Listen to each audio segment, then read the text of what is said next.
show you how to perform a weighted glute bridge exercise. We're gonna start with a single leg version because that helps us to isolate each side of the body. Now, before I even use this weight, I'm going to drop the weight and make sure that I'm even between both sides. I really like to put my hands behind my head and support my head a little bit. It just helps me to bring my rib cage into neutral with my pelvis before I start. Now, I have my feet close enough to my body that I can feel my glute. As you perform each rep, you can maybe drag it closer or farther away so that you can target that glute and hamstring. When I'm ready then, I'm going to start with my ankle crossed over my knee because this helps to deload the exercise a little bit. So I'm not necessarily lifting the entire weight of my leg over my head. So I'm gonna inhale, I'm gonna get a 360 expansion, and then I'm gonna exhale, pull up from the pelvic floor, belly button comes to spine, rib cage comes down. I'm gonna press through my heel and through my toes all at the same time, and I'm gonna start to lift my pelvis up into the air until I can come to neutral without overextending through the back. I don't want this, I want this. Nice and neutral spine. And I'm gonna come back down again. So inhale, exhale, squeeze the glute, push through the floor, and then come back down.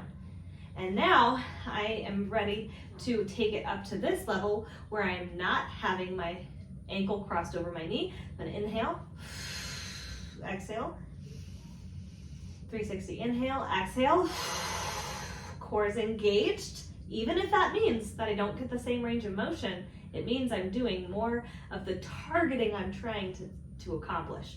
Inhale, exhale, pushing through that floor, toes, heel, making sure I'm nice and neutral here, and then come back down. Let's say I've mastered that on both sides and I'm able to evenly perform the same number of reps on one side and the other while still feeling my glutes and hamstrings. I'm ready to load the movement. I can grab my dumbbell, my barbell, or my kettlebell, and I can load it here on my hips if I'm not pregnant. And inhale, exhale, push up through the toes and engage the core and come down. Inhale, exhale, finding that glute, making sure that it's on. Exhale, come down. If I want to add in a little bit of a heel drag, that helps to turn on that hamstring even more. So inhale, drag the heel, exhale, push through the floor, really engaging that hamstring and glute. And then I can add weight or take it off depending on which rep range is assigned for you for this exercise. This is your single leg glute bridge exercise. Let me know if you have any questions.